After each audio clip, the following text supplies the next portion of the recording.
बच्चों लास्ट तक की वीडियोस में हम लोग बात कर रहे थे इंटेस्टाइनल जूस की, हम लोग बात कर रहे थे जिसमें हमने पैनक्रियाटिक जूस से चालू किया था। पैनक्रियाटिक जूस क्या करता है, उसमें कुछ इस प्रकार के एंजाइम्स पाए जाते हैं जो कि इनएक्टिव फॉर्म से एक्टिव फॉर्म में चेंज कर देते हैं। जैसे कि हमने ट्रिप्सिनोजन को ट्रिप्सिन में चेंज किया, ये ट्रिप्सिन ही हमने आगे कायमोट्रिप्सिनोजन को इसी ट्रिप्सिन ने क्या कर दिया, कायमोट्रिप्सिन में, और प्रो इलास्टेज को इलास्टेज में, प्रो कार्बोक्सी पेप्टाइडेज को कार्बोक्सी पेप्टाइडेज में चेंज कर दिया। इसी प्रकार से हमने बात करी।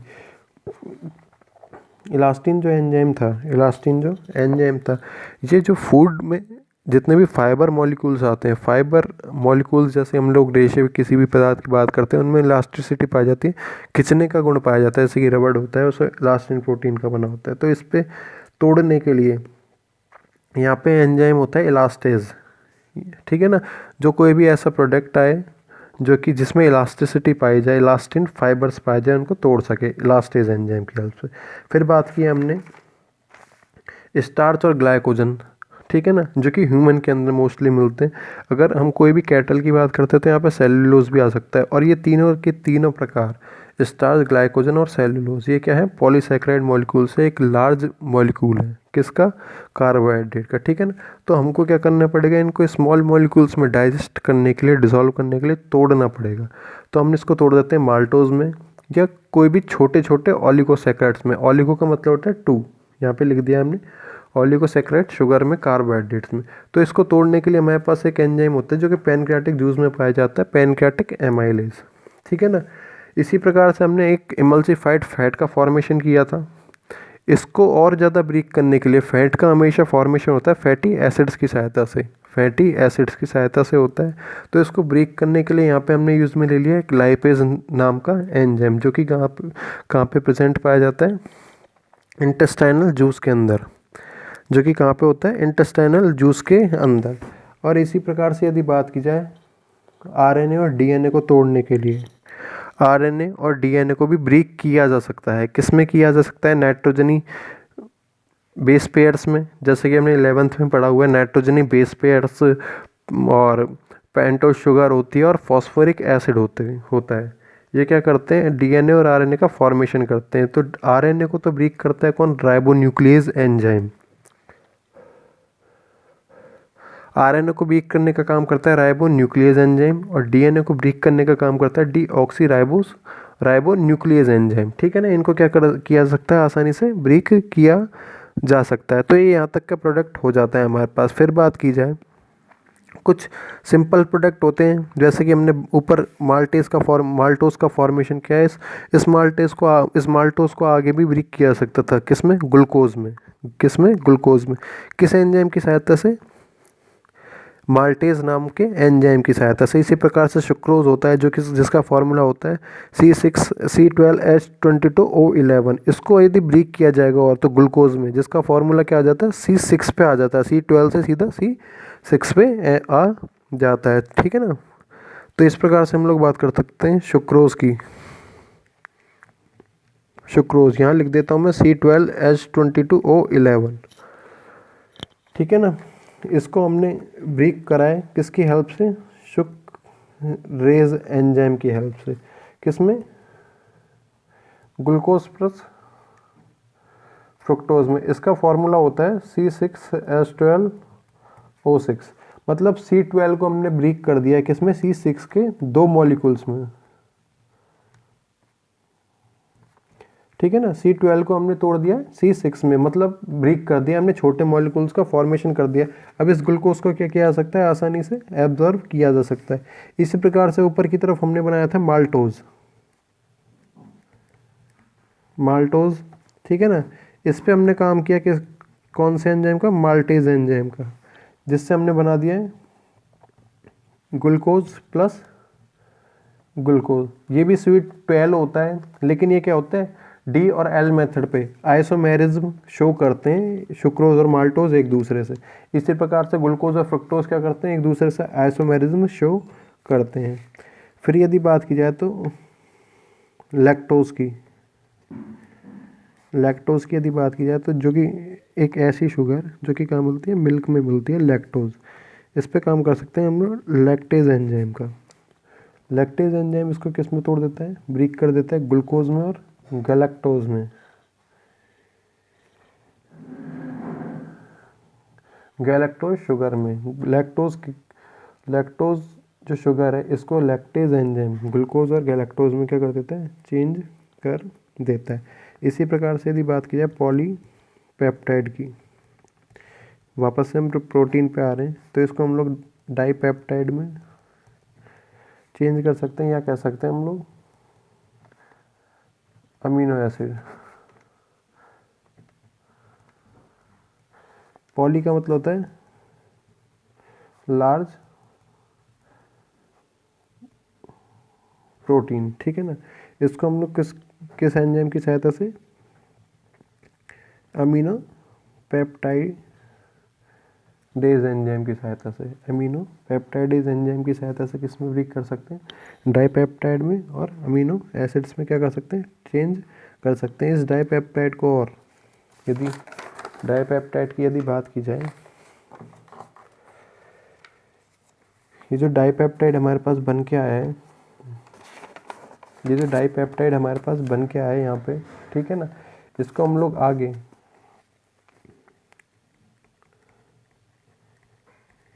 डाईपेप्टाइड को आगे डाईपेप्टाइडेज एंजाइम की सहायता से, डाईपेप्टाइडेज एंजाइम की सहायता से क्या कर सकते हैं, ब्रेक कर सकते हैं किसके अंदर, अमीनो एसिड्स के अंदर, ठीक है ना। मतलब हमने प्रोटीन को यहाँ से चालू किया था, एक लार्ज मॉलिक्यूल था हमारे पास प्रोटीन का, पहले हमने इसको पेप्टाइडेज एंजाइम की सहायता से तोड़ा, किस में तोड़ा, डाईपेप्टाइड में। फिर इस डाईपेप्टाइड को हमने डाईपेप्टाइडेज एंजाइम की सहायता से तोड़ा, किस में, अमीनो एसिड्स में तोड़ा। इसको अमीनो एसिड्स को आगे नहीं तोड़ा जा सकता, आपको पता है। इसको इसी रूप में क्या किया जा सकता है, एब्जॉर्व किया जा सकता है। इसी रूप में क्या कर सकते हैं हम लोग, एब्जॉर्व कर सकते हैं। ओके, फिर बात आए फैट मॉलिक्यूल्स के लिए। फैट का फॉर्मेशन होता है हमेशा तीन फैटी एसिड्स के जो मॉलिक्यूल्स होते हैं आपस में जब जुड़ते हैं एक ग्लिसरॉल के मॉलिक्यूल्स के साथ, तो बनाते हैं एक फैट मॉलिक्यूल बनाते हैं। अब तीन फैटी एसिड जुड़े, इसीलिए एक फैट के मॉलिक्यूल को हम लोग बोल देते हैं ट्राई का मतलब होता है तीन ग्लिसराइड्स, ठीक है ना, ट्राइग्लिसराइड। तो ट्राइग्लिसराइड को भी हम लोग किस में तोड़ सकते हैं, यहाँ पे फैटी एसिड्स में, या और भी सिंपल फॉर्म में लिख देता हूँ यहाँ, फैट मॉलिक्यूल को हमने किस में तोड़ा है, लाइपेज एंजाइम की हेल्प से फैटी एसिड्स में, प्लस ग्लिसरॉल से मिलकर बना होता है ग्लिसरॉल में। अब इसको आगे तोड़ा नहीं जा सकता है, इसको फैटी एसिड्स और ग्लिसरॉल के फॉर्म में क्या कर दिया जाता है, एब्जॉर्ब कर लिया जाता है, ठीक है ना। हमारा एक्चुअल में चल रहा था topic mechanism of digestive system of human. Mechanism को हमने 5 भागों में तोड़ा था। पहला था इंजेशन में हमने बोला कि फूड को बॉडी के अंदर लिया जाए, माउथ के अंदर लिया जाए, ठीक है ना, इनटेक ऑफ फूड को अंदर लिया जाए माउथ तक। फिर बात की हमने डाइजेशन में हमने बात की बक्कल कैविटी के अंदर डाइजेशन, जहाँ पे हमने अमाइलेज एंजाइम देखा था, टाइलिन एंजाइम देखा था। फिर हमने स्टोमक के अंदर बात की जिसमें HCl वगैरह पाया जाता है। फिर हमने इंटेस्टाइन में बात की जिसमें बाइल जूस और पैनक्रियाटिक जूस का सेक्रेशन होता है, ठीक है ना। थर्ड हमारे पास आता है टॉपिक एब्जॉर्पेशन। एब्जॉर्ब किस प्रकार से किया जाए इस फूड को, जो भी हमारे पास फूड बन के आए, चाहे वो फैटी एसिड के रूप में हो, अमीनो एसिड्स के रूप में हो, या ग्लूकोज के रूप में हो, जैसे कि हमने देखा ग्लूकोज और फ्रक्टोज के रूप में हो, ग्लूकोज के रूप में हो, ग्लूकोज गैलेक्टोज के रूप में हो, ठीक है ना। तो इनको क्या किया जाएगा, वापस से एब्जॉर्ब भी किया जाएगा बॉडी में। तो बॉडी में एब्जॉर्ब किस प्रकार से किया जाए, तो थर्ड हमारा टॉपिक है एब्जॉर्पेशन ऑफ डाइजेस्टेड फूड। कि जो डाइजेस्टेड फूड था अमीनो एसिड्स के रूप में, इसको ही बोलते हैं हम लोग डाइजेस्टेड फूड। तो इसको एब्जॉर्ब किस प्रकार से किया जाए, तो एब्जॉर्ब करने के देखो 2 तरीके होते हैं, मैं पहले ही बताया था। एक होता है एक्टिव मेथड,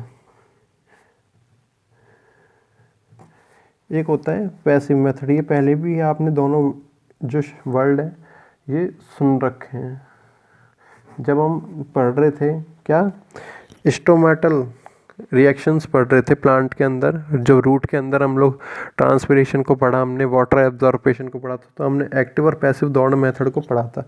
ये जो एक्टिव मेथड होता है, एक्टिव मेथड आपसे कहता है कंज्यूम्ड एनर्जी। ये क्या करता है, कोई भी काम करने के लिए एक ये ऐसा मेथड है, एक्टिव मेथड ये ऐसा मेथड है जिसको किसी भी काम करने के लिए क्या चाहिए, एनर्जी चाहिए। किसी भी काम को करने के लिए क्या चाहिए, एनर्जी चाहिए। और पैसिव मेथड ये कहता है कि मेरे को energy does not consumed, work without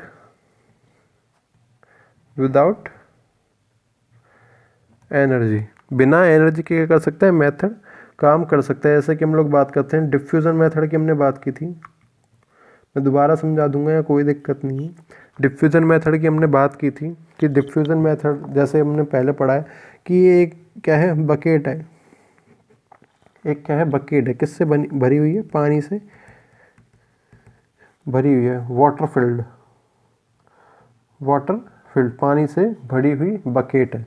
यहाँ पे हमने कोई भी एक कलर्ड सॉल्यूशन डाल दिया, चाहे वो इंडिगो डाल दिया, ठीक है ना, इंडिगो डाल दिया, तो हमको बिना किसी एनर्जी के, बिना किसी कोई भी वर्क किए, जो इसका मॉलिक्यूल्स है धीरे धीरे कहाँ पे जाने लग जाएंगे, पूरे के पूरे बकेट में फैल जाएंगे। ये मेथड कहलाता है क्या, डिफ्यूज़न मेथड कहलाता है। अब डिफ्यूज़न मेथड की यदि डेफिनेशन दी जाए तो डेफिनेशन क्या दी, हमने यहाँ पे बात की थी, यहाँ पे क्या थी इसकी, हाई कंसंट्रेशन वॉल्यूम था, हाई कंसंट्रेशन वॉल्यूम था। यहाँ पे यदि बात की जाए चारों तरफ पानी में, तो इसका जो कंसंट्रेशन वॉल्यूम था, या जो कलर्ड हमने सॉल्यूशन डाला था, इसका यहाँ पे कंसंट्रेशन क्या था, बिल्कुल जीरो था। जीरो का मतलब था लॉ कंसंट्रेशन वॉल्यूम, ठीक है ना, लॉ कंसंट्रेशन वॉल्यूम। ओके, तो कोई भी प्रोडक्ट यदि हाई कंसंट्रेशन वॉल्यूम से लो कंसंट्रेशन, मैंने इस प्रकार से लगाया है, हाई से कहाँ जा रहे हैं, लो की तरफ जा रहे हैं, जहाँ पे नहीं है उस तरफ जा रहे हैं, ना कि ये इधर से इधर आ रहा है, हाई से लो की तरफ जा रहा है, हाई से लो की तरफ जा रहा है, ठीक है ना। तो इसी मेथड को हम लोग क्या बोलते हैं, डिफ्यूज़न बोलते हैं। अब हमको भी क्या करना है, मान लो इंटेस्टाइन में क्या हो गया, कार्बोहाइड्रेट की मात्रा, ग्लूकोज की मात्रा क्या हो गई है, ज़्यादा हो गई है। ग्लूकोज की मात्रा क्या हो गई है, ये मैं बना रहा हूँ, एक सरफेस बना देता हूँ मैं,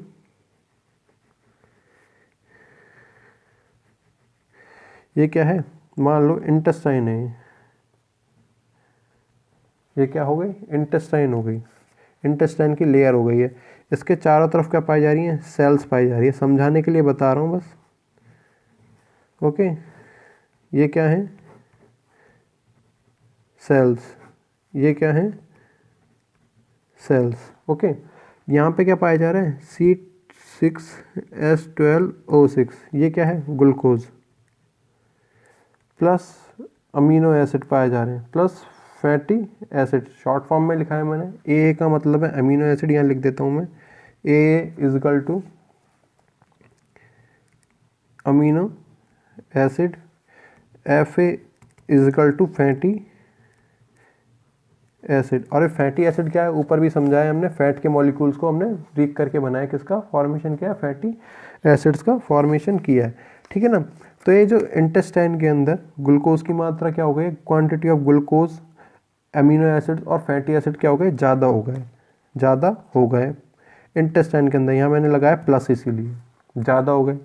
सेल्स के अंदर क्या हो गई, माइनस लगा देता हूँ यहाँ, सेल के अंदर क्या हो गई, माइनस हो चुके हैं, मतलब कम हो चुके हैं बहुत ज़्यादा।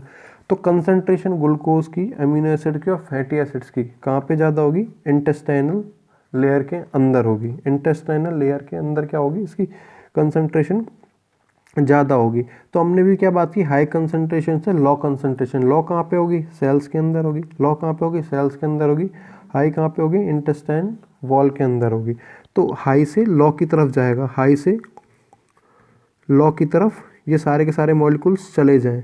इस मेथड को हम लोग क्या बोलते हैं, absorption bye passive method, absorption bye passive method, ठीक है ना। पहली कंडीशन तो ये हो जाती है जब क्या हो, सेल्स के अंदर इन सब की क्वांटिटी कम हो जाए। दूसरी हो सकती है सेल्स के अंदर क्या हो जाए, इनकी क्वांटिटी ज़्यादा पाई जाए। तो ज़्यादा पाई जाए तो इंटेस्टाइन के अंदर तो हम किसी भी प्रोडक्ट को स्टोर कर नहीं सकते, इंटेस्टाइन के अंदर तो हम किसी प्रोडक्ट को स्टोर कर नहीं सकते। हमको भेजना तो आप आखिर में पड़ेगा कहाँ पे, सेल्स के अंदर ही। और सेल्स कहाँ पे भेज देंगे, इसे लिवर के अंदर, जहाँ पे इसको स्टोर किया जाएगा, ठीक है, ग्लाइकोजन में चेंज करा जाएगा। वो एक अलग मेथड है ग्लाइकोजिनोलाइसिस का,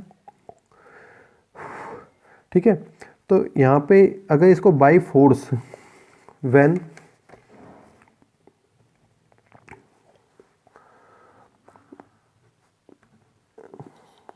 absorbed food